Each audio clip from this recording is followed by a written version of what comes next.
Hello, everyone. Thanks for joining me again on GB News Originals. My guest today is Kim Iversen, journalist, broadcaster, podcaster. We have spoken before, Kim and I, but the world moves at breakneck speed and everything seems to be going to hell in a handcart faster than a piano falling out of a window. So I felt it was high time to catch up with Kim Iversen. Thank you so much. Thank you for having me. We spoke, as I said, some months ago now, and everything seemed hectic and frantic and confusing enough at the time, but all of that seems to have intensified. To get right into it, do you think that MAGA means anything anymore? I do. I just think that the people who led the charge, Trump and the people around him, no longer are MAGA. But I do believe that there's quite a few people who are, and they are holding on to that. Marjorie Taylor Greene being a really good example of this. And so I do think that the base is still MAGA. I think that Trump has just completely abandoned the entire philosophy of it. And for what reason is a really good question. Do you believe that he was ever genuinely committed to making America great again in the terms or under the terms that he described while he was campaigning? Was that authentic? Hard to really know.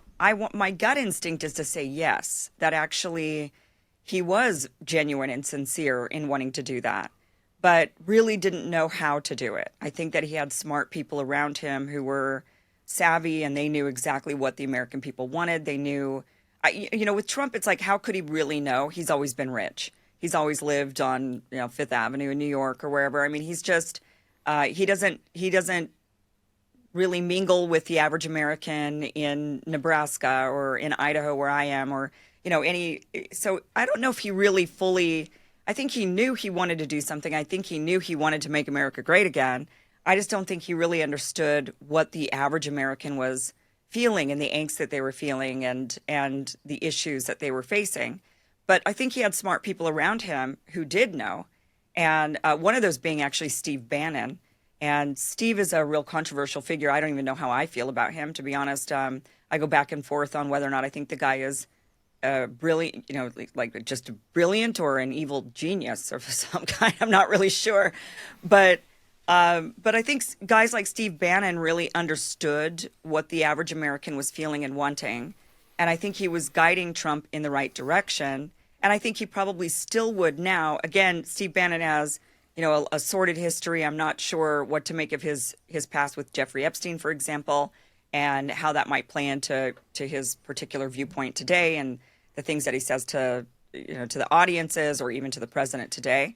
But I think that Trump really did want to do that. But I think, once you get in, and we've seen this time and time again, AOC is a really good example of this. AOC, when she was elected, she said she was going to go she was going to go in and she was going to blow up the system. She was going to cause ruckus. She didn't. She got in there. She caused ruckus for a day. If you remember her first day in, she staged a protest outside of Nancy Pelosi's office. After that, then she just was embraced by Mama Bear Nancy Pelosi and Alexandria Ocasio-Cortez, who was voted in specifically to tear the establishment down or to stick it to the establishment, ended up just becoming the establishment. And now she's on track, in my opinion, to be a very fierce leader inside of the Democratic Party, if not the next, maybe not the next, but I do believe she will be president of the United States on the Democratic ticket, or at least a Democrat candidate, but I think she might win. And that scares me to death, to be honest with you. But she was supposed to go in there and blow things up. And then she didn't. She just fell in line. And so something happens. And I think that's the big question Americans need to ask is what is it that happens to all of these people that we vote in? They have these big visions. Barack Obama was another example of this. I'm going to do change. It's going to be change, and everybody hoped that he would usher that in. And instead, he just became part of the establishment.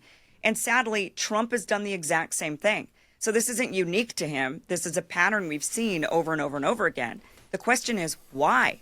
And the question is, okay, I can understand maybe on a small level how it happens to somebody like AOC, because you've got Nancy Pelosi sitting there saying to her, look, if you want any committee seat, if you want any power at all while you're here, if you want to make sure that the bills that you want passed actually make it to the House floor for a vote, if you want to ensure that you have positions on powerful committees, and if you want to ensure that you have money for your next election, then you need to fall in line, dear.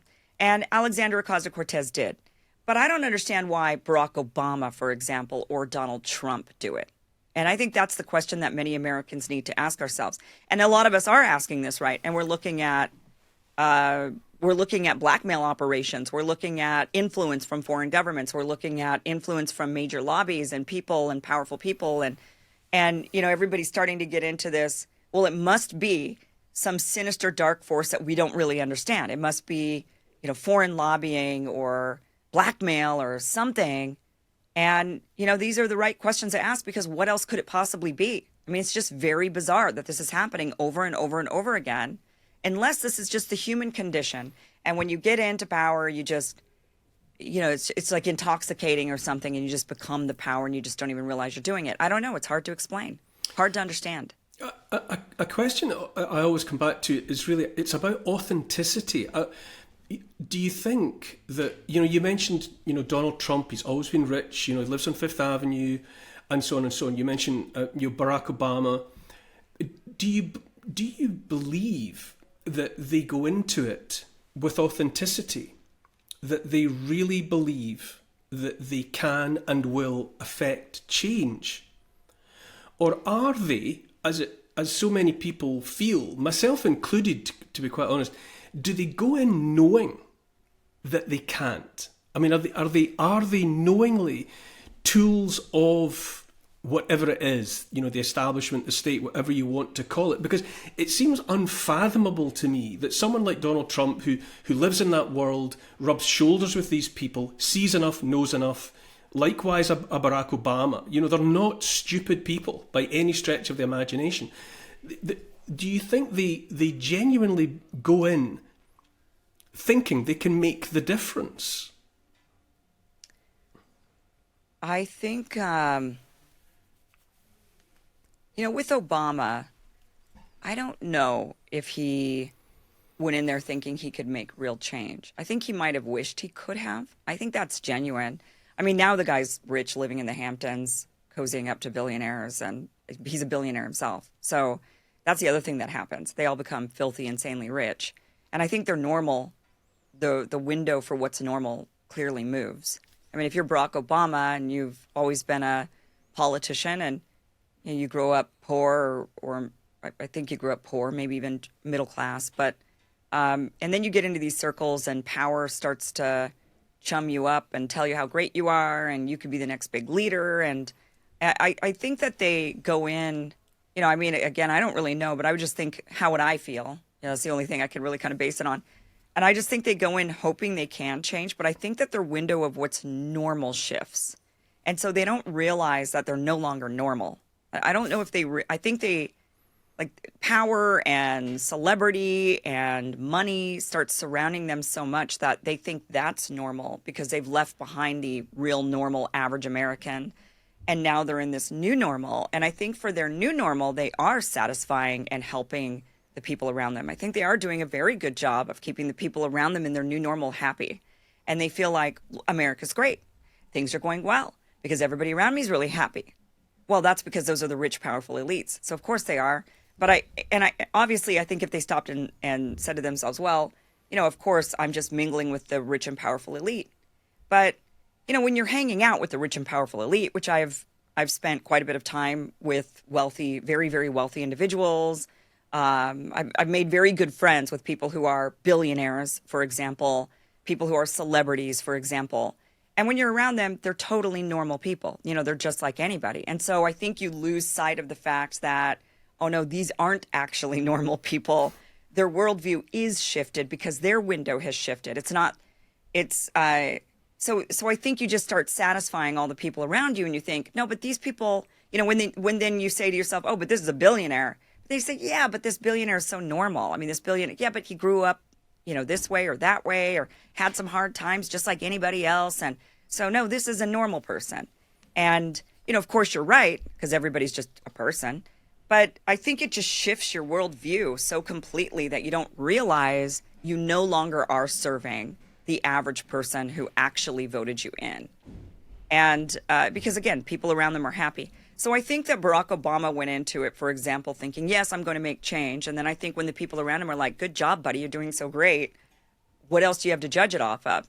And I also think Barack Obama was hindered because of his skin color. I think he felt like, I can't be different. I can't be too radical. I can't make too much change, because if I do, they will never vote in another black president. This will be, I think he thought this will be a problem, moving forward. They'll say, see, we tried. We gave a black man a shot at president. He's totally changed everything. And it was wild and insane. And I think he felt like he needed to just be the same as everybody else for the sake of future presidents who are not just white men. Trump, I think he really wanted to make change. I think he's genuine. I think they're all genuine when they go in. I just think that they just lose sight of normal. And you mentioned you say you retain faith that Donald Trump is MAGA, wanted to make America great again, went in with authenticity. But you mentioned Marjorie Taylor Greene, and I obviously, when I think about Marjorie Taylor Greene, I think about Thomas Massey, and I think about, I think if there's an embodiment of what I would have understood to be about the idea of making America great again, it was manifest in that woman and that man. I think they said what made sense to me as laying the foundations to make America great again. And I found it shattering as a British person, nothing to do, the United States of America is not my country, but I found it shattering to watch Donald Trump crushing Marjorie Taylor Greene to the extent that she's now not going to, she's not going to continue with her political career. And that she, as she said in that, in that film that she made to explain it to her constituents, that she listened to what Donald Trump said he was going to do, and she was so driven by the determination to bring forward whatever is in the Epstein files, and that she stood shoulder to shoulder on steps with women who, as girls, had been horrifically abused as part of whatever it was that was going on, and then to have done all of those things, to have kept that faith, and to then be crushed by Donald Trump looked to me like the going through the motions of actually stepping on making America great again, crushing it underfoot. Yeah, Trump is, he's completely abandoned it. So I think he started off with the intention, something has happened. And that is, I think, what everyone's asking is, what has happened? What is the issue here? Because it doesn't make sense to anybody sitting on the sidelines. So it looks like he is compromised. And that is what I think the average American is feeling, is that he's compromised in some way. And there is a big push on social media to make that sound like a fringe part of the demonizing of Marjorie Taylor Greene was that. What we're seeing, the demonizing of Tucker Carlson, is that it is this attempt to make that particular viewpoint fringe, small, and it's not. It's the majority of Americans. I'm sitting in Idaho, ultra-conservative state, a state that overwhelmingly voted for Donald Trump. A lot of boomers live in here. And those boomers, these old guys sitting at the bars, normally true red Republican, and they're even questioning what's going on. What happened here? Why are we still doing all this foreign stuff? Why are we caring about all these foreign countries? Why aren't we doing something to build up America? So, the average person is sitting there wondering, what the heck is going on? And they represent the majority. So the demonization of Marjorie Taylor Greene, Tucker Carlson, we're seeing this kind of this full court press toward that. And it is not, everybody's just really suspicious. Something has clearly gone on. The country is clearly compromised. Many of us have known this for a long time, that the problem with the United States is it's up for sale. And anybody with enough money can buy whatever they want here. That's a wonderful thing in some ways. It's the American dream, I suppose. But the American dream should not entail the buying off of our politicians. And we see what happens when a politician truly stands up for the people, like Marjorie Taylor Greene and Thomas Massey. Now, I think Marjorie Taylor Greene's going to go and run for governor of Georgia. I would like to see her do that. I don't think that the pressure that was against her was so much that she needed to collapse. She is friends with Thomas Massie. Thomas Massie he's withstood this time and time again. His last election, he was heavily primaried. Donald Trump was going after him, and Thomas Massie he won by a massive margin. So I think Marjorie Taylor Greene could look at Thomas Massie, who's already done the trailblazing there, and she could be like, oh, this isn't going to hurt me. It's only going to help me. Thomas Massie's popularity has just increased. So I don't think it was really truly harmful that Trump was going after Marjorie Taylor Greene. I think it was particularly helpful for her and for the MAGA movement, actually, because more and more people were like, whoa, Trump is really not MAGA. I mean, if anything, it just kind of exposed that he has changed. And maybe to your point, maybe he never was. But but it is unfortunate we see people run out, and be run off when they stand up for the American, for just the rights of real Americans. Where are you now on your understanding of the Epstein story? I've listened to your evolving understanding of that story, and obviously you and I we've both obviously followed Whitney Webb's long and in-depth reporting, One Nation Under Blackmail, and all of the rest of it, and more recently what Murtaza Hussain and Ryan Grimm on Dropsite News have brought forth about Epstein, and clearly that the horrific abuse of girls and women is real and dreadful. But as Whitney has always said, it's the tip of the iceberg, isn't it? That it's about money. It's always about money. But where are you in your understanding about exactly what it is that revolves around the nub that is Jeffrey Epstein? Well, I think Jeffrey Epstein, I don't think Jeffrey Epstein himself had any loyalty to anything or anyone. I mean, I do think he was used as a vehicle for particularly the state of Israel to get what they wanted. But I don't think Jeffrey Epstein himself necessarily had any. I think he was a guy that was a pervert mixed with also charming. I think he had all of the right ingredients for multiple people with multiple different agendas to utilize. And I don't think he was only utilized by the state of Israel. I think it's pretty clear now with all the evidence that has come out that he was in cahoots with the state of Israel, whether he's working for them exclusively or not. Maybe there's other evidence to show he wasn't, but certainly he was working for them as well, at minimum. And, I think that I think when it comes to that type of blackmail operation, a lot of people want to get involved in that for a variety of agendas. So if you find out somebody's doing blackmail, and maybe they're doing blackmail for one particular, for a government, and you've got an agenda and you've got a lot of money, you might be able to go to that person that is good at blackmail and say, hey, can you do this for me? I mean, especially like, let's say you're the one being blackmailed. Now he's come to you and he says, hey, look, we got something on you. And you know that he did this to you, but then you're a rich person, you're a powerful person. You go to him and you say, well, okay, you got me. Fine. I'm doing what you want. But I've got somebody else that I would like to have done. I want them to do what I want too. So can you get them for me, even though you've got me, but I want you to get another person for me.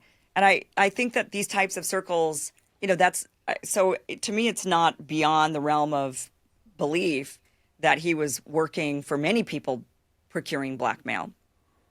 Because I don't think he was particularly loyal to any one particular cause. And I think for him, maybe it was about the money and he was getting a lot of money to blackmail people. So I think that, when you get these types of operations, a lot of different motives converge together. So you've got maybe the state of Israel, which obviously has its own particular motive, which is to, regardless of what we think about the state of Israel or anything that they've done, setting all of that aside, it is incredibly impressive that a country has been able to be built in the last 75 years like this. Like, to go from nothing to where it is today is astonishing. But you don't get there without crushing people, quite literally. And that's the way you build a nation. Unfortunately, that's the way history is shown. And so, obviously they have their own agenda, and they've been very ferociously going toward that agenda, and it's been working for them. But, a lot of other powerful people have a lot of different reasons, and a lot of people might support a state. You might support the state developing and this creation of a country because then you get to have a piece of that power, a lot of power, to be one of the leaders or one of the insiders controlling things, or one that's developing the laws and the governance, to be able to have that kind of power. And so even if you don't have a necessarily like a love for the project itself, like, oh, this is what I want because I believe in it with my heart, it's like an emotional thing. Now, for a lot of people, I think it's just a logical thing to get into the highest echelons of power. It's like colonizing Mars. People always say, well, Elon just wants to colonize Mars because he wants to be like the emperor of Mars. Well, you get to do that if you're the one who colonizes it. You get to do that if you're the one who builds it. So, I mean, if you could build a nation, then yeah, you get to be kind of the emperor of the nation. So I think there's a lot of different reasons why people got involved and why people might use Jeffrey Epstein, whether it be for that particular project or for other projects. But I'm certain that he was used for many projects. But there was one in particular that he was, I think, utilized for mostly. Probably because he was afraid for his life. I'm rightfully so. If he didn't perform the way that they wanted, but yeah, I mean, I just think we obviously have a major problem where we have quite a few people in our government under blackmail. We are like Whitney says in her book, we are a nation under blackmail, and how do we break free? But it's not just blackmail. We also have a problem with brainwashing. There's a lot of brainwashed people and indoctrinated people. I mean, that's the entire point of a lot of media, Operation Mockingbird, right, is to indoctrinate people. So there's a lot of indoctrinated, brainwashed people, and there's also a lot of bought off and bribed people, and we're seeing that. So it's blackmail, bribery, and brainwashing. I mean, all of this, I wondered, does it not completely undermine the very idea of America first, make America great again? Because what you're saying, it does feel and it does look almost unmistakably and unavoidably that America's agenda has been Israel's agenda for a very long time.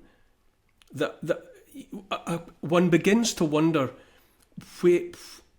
what America actually is, and how long ago it was colonized, and to what extent.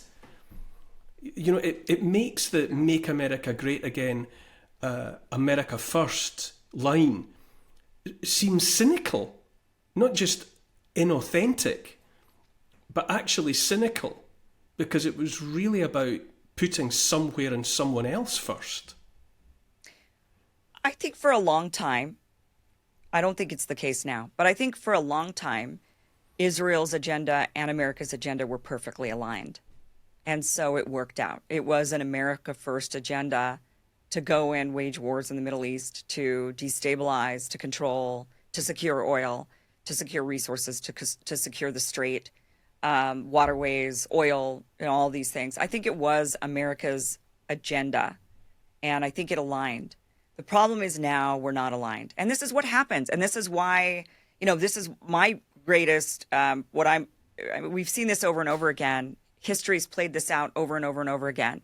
You think somebody's your friend, you make them your friend, you give them weapons, you build them up, you train them, and then eventually they turn on you. And we saw this, for example, 9/11 and Al-Qaeda and the United States cozying up with the Mujahideen in Afghanistan because they were fighting the Soviets in the 80s.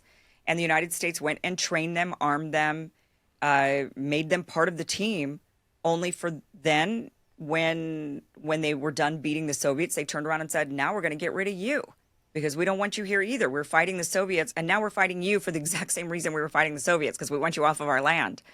And they became the enemy to America after being the friend to America. China had the same problem. China kind of did a similar thing where they were trying to battle the Soviets, and they started arming and they started encouraging a lot of their population in the Uyghur region, in the Uyghur population, to go ahead and join up with Al-Qaeda, essentially. Go and almost encouraging it. And, it always bites you in the rear end when it's over. I mean, it's just not great. And so Israel, because you have the same agenda. But these are foreigners. These are people with loyalty to a totally different country.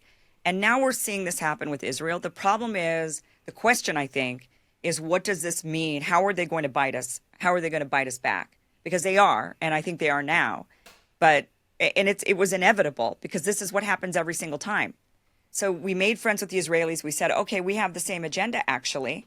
So yeah, we'll help destabilize the Middle East, and we'll go after certain groups, and we'll do all these things, and we have an aligned agenda, and it's great.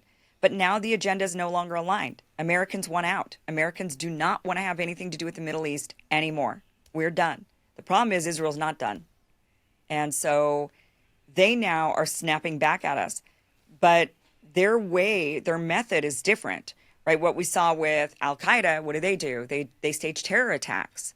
They fight in an actual physical warlike way.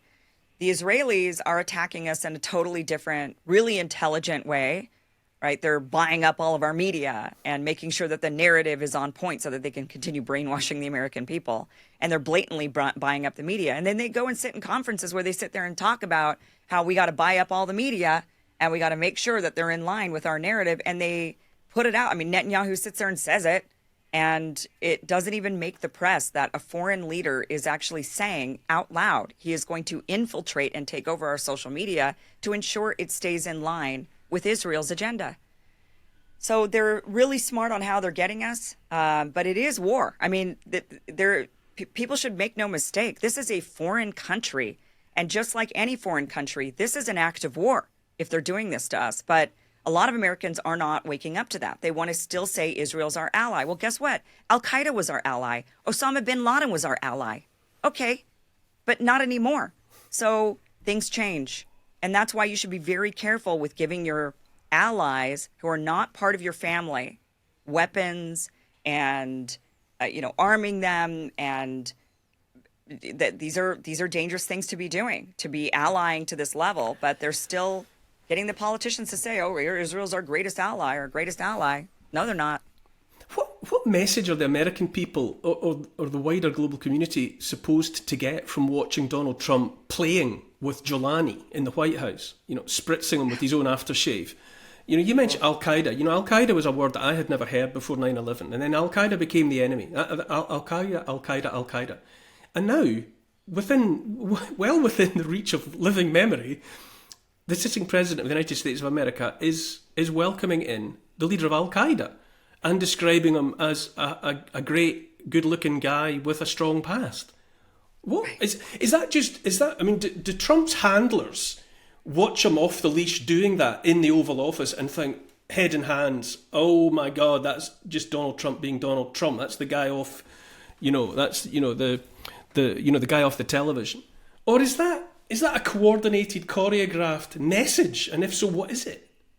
Yeah, I think it's a choreographed message. I think they're wanting us to now think that Al-Qaeda's the friend. Al-Qaeda, I believe, has never attacked Israel. And ISIS, I believe, has never attacked Israel.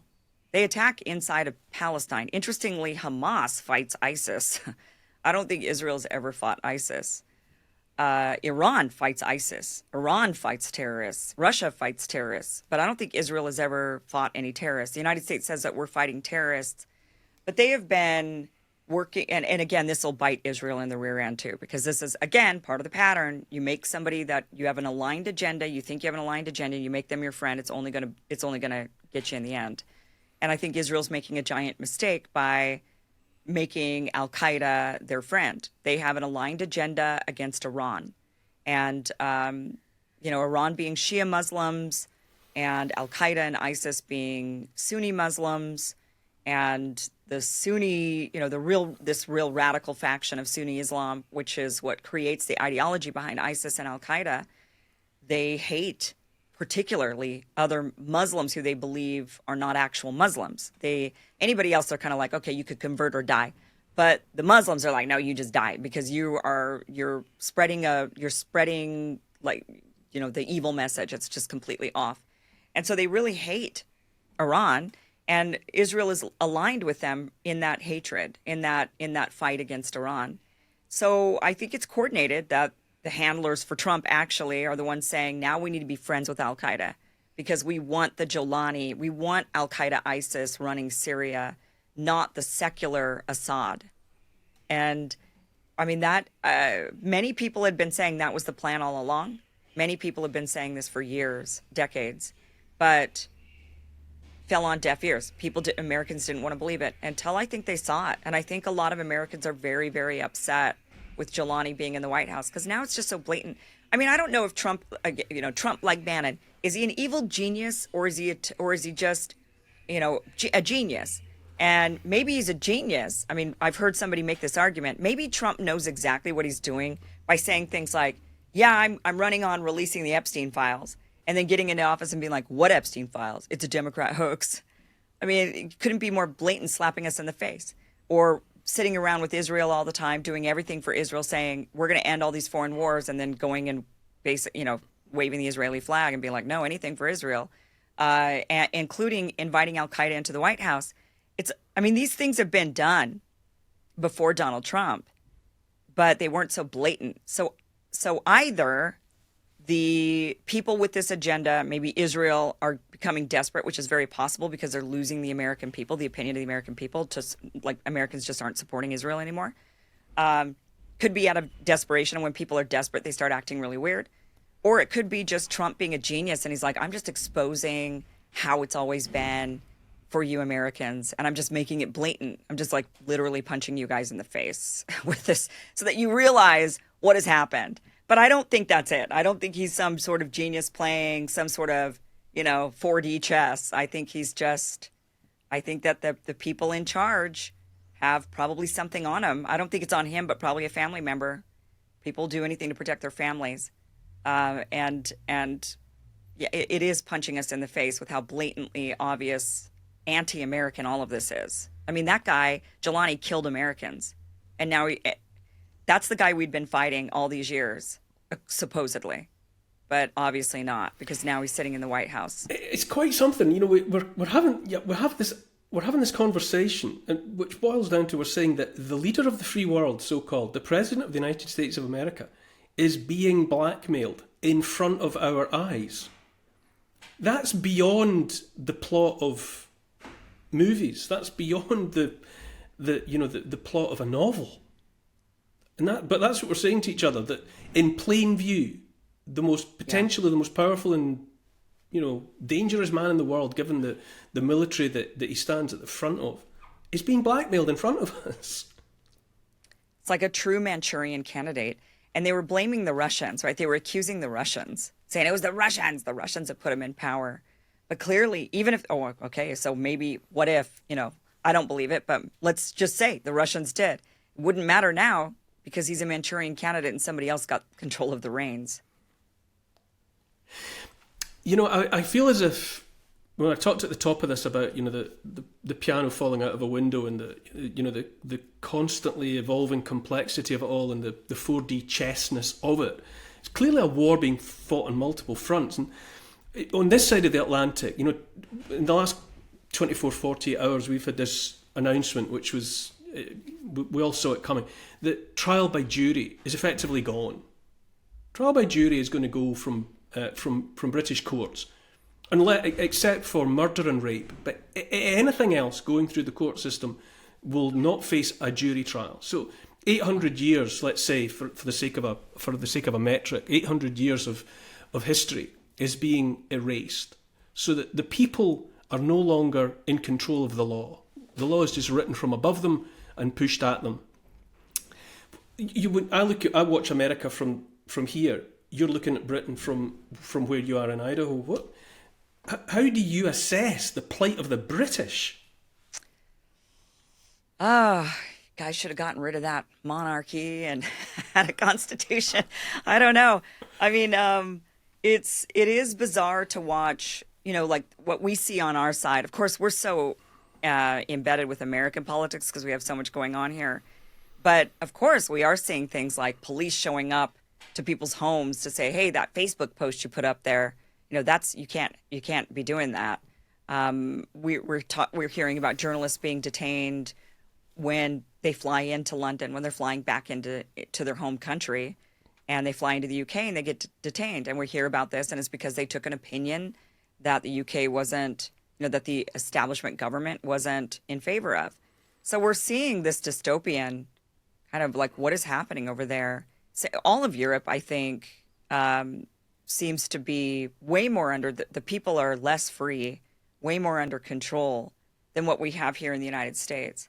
COVID, I think, also showed us that. But on top of it, now the free speech issues. I'm not super familiar with your laws, but I don't think you have the First Amendment.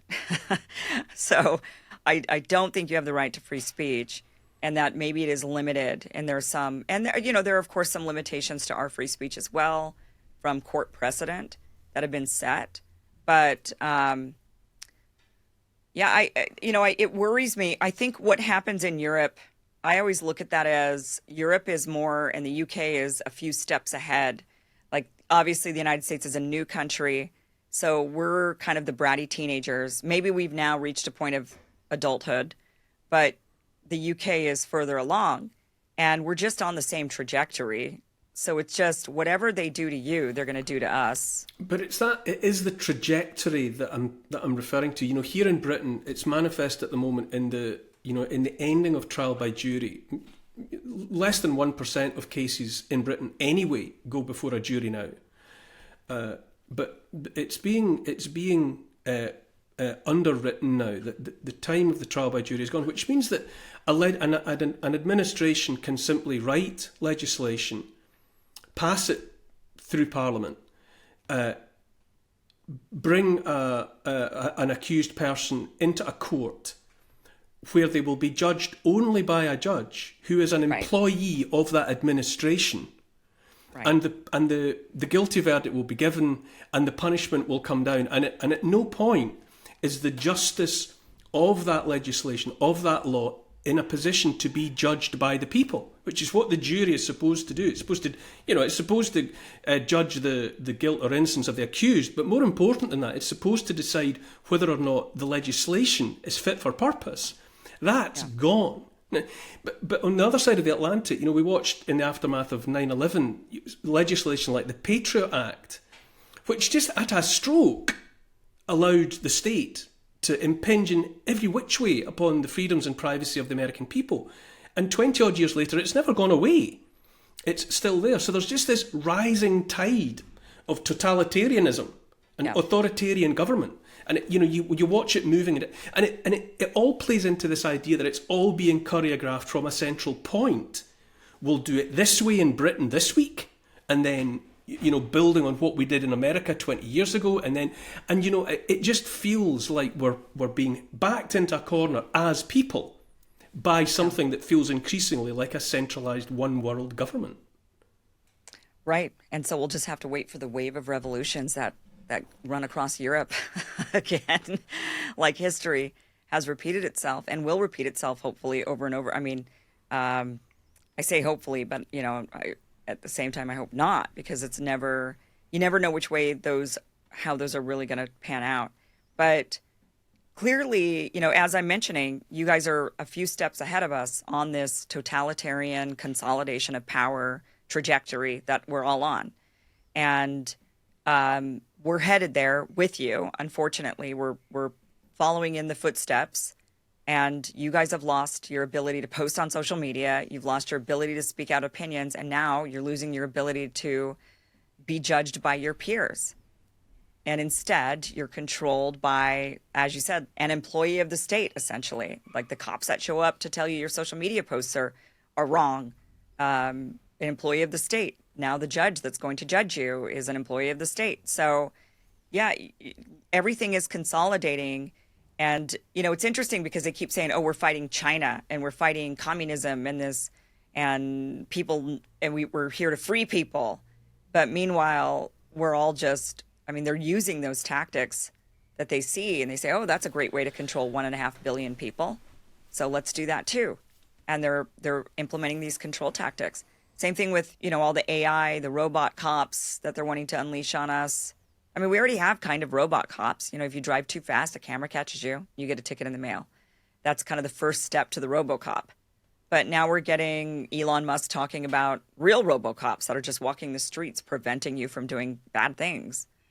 And it's framed with, well, we're just going to do it to prisoner. We're going to keep you safe. It's always, we're going to keep you safe. Don't you know? This is just for your safety. That way, these criminals that are on the streets, will have these robots following them around because they've been let out of jail and we can't trust them. But I mean, of course, the robots are going to get all of us. I mean, yeah, we are marching into this. There's a lot of people. We could all rise up. That's scary to the elites. So they got to figure out a way to control us. And this is how they're doing it, step by step. President Trump brags endlessly about how well the US economy is doing. There's a school of thought that says that it's the entirety of the US economy at the moment is propped up by 6 AI entities, companies, that are kind of investing in one another. None of them turning a profit, moving money around to make it look as if they're all doing fantastically well. Trillions of dollars at stake. But when you look on at that, the people that you're talking to, how precarious do you think the reality actually is? Especially because the ones who'll pay the price are, the everyday Americans that we've been talking about throughout. Well, I'm hoping. So I don't think the economy's doing that great. I don't think it's doing terribly, but I don't think it's great. Certainly, people. It's the job market is very tough, especially for young people. We still have inflation. It has slowed, but things. I do think that. So part of me hopes that there really is going to be an AI bubble, and we've survived bubbles. So if the bubble bursts, who's going to be affected? I don't think it's going to be the average American. If the AI bubble bursts and we realize it's all a sham and the economy's not actually doing that great, it was just propped up by these AI companies, I don't think that actually hurts the average American for that bubble to burst. In fact, I think it'd be good. And then we could get a real assessment of where the economy actually is. But I hope that happens. I hope there is a bubble that bursts, because what they're talking about right now is, oh, we're going to take all of your jobs with AI, but don't worry, it's going to be great. You're going to own nothing and you're going to be happy. Don't worry. I mean, that's the message they're giving us right now. Don't worry, work will be optional.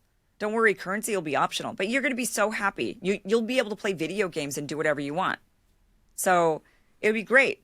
And I don't think anybody really thinks that's great. I don't think it's also going to really happen, because I do think that it is a sham. I mean, AI, you can't even use AI, like these chat GPTs and Perplexity AI, whatever, Grok. I mean, all I get is I have to fact check them. It's wrong all the time. It's just like wrong all the time. So they're not that advanced. They're not that great. I think there is some real tech out there that is going to be advancing, like self-driving cars is obviously, I think, much further along than like Grok or ChatGPT. And that could maybe be helpful to people or disastrous for people, cab drivers and whatnot. And we'll see what happens with that. But that's just one industry. And we have survived the disruption of one industry before. And I think we would survive that disruption of one industry again. But they're talking about a disruption of life as we know it. And I just don't think that's real. I think they're talking these big games in order to keep the money flowing, in order to justify all that money transferring around. But I just don't see it in real life actually being a thing. So I think we're going to hit a bubble, and then it's going to expose the fact that the economy's not as great as Trump says it is. One last question to you. Do you take solace in anyone? I've long since given up on politicians. That's a toxic goldfish bowl as far as I'm concerned. And I think if you go in it, as you said at the top, I think you just become corrupted by it. But do you take solace? Do you listen to and have faith in anyone that you think it will be all right if we listen to people like this? My gut reaction to that question is I take solace in people, the people. Because I think people, what I've seen time and time again, is when things go too far, people will bring the pendulum back. When it swings too far in one direction, people will say, that's too far. We need to come back to this. And then they tend to swing too far in the other direction, but another group of people will bring it back. So I think that, and history books show this again and again, revolution after revolution after revolution, toppling of power. When it gets too extreme, when it gets too powerful, people will rise up. So my faith is in the human nature. I do not believe we are meant to be controlled. We will tolerate it, for quite a while. We'll tolerate quite a bit. But it does usually hit a point where we say, okay, that's enough. We're not doing this anymore. Now, it's scary. That's, of course, very scary because you don't know what the other side of that's going to be. But, and I'm not just talking about violent revolutions. Revolutions happen in a variety of ways. But I'm not also, again, I'm however they happen is however they happen. I mean, it is what it is. It's human nature. We're not going to prevent history. History is what it is, and the future is what the history was. So it is what it is. But I have faith in people. That is my, when I think about this dystopian future or people that tell me, oh yeah, I don't want to bring people in, I don't want to bring children into the world because the future is so bleak. And I just think, no, it isn't. I don't think it is, because I think people, I have faith in people. I have faith in the human condition, human beings, and sheer numbers of people getting together and correcting the course. It's good to hear that optimism. It's always good to hear someone say something. That's what I think. I think that people are all right, and I think everything's going to be all right. I just don't put a time on it.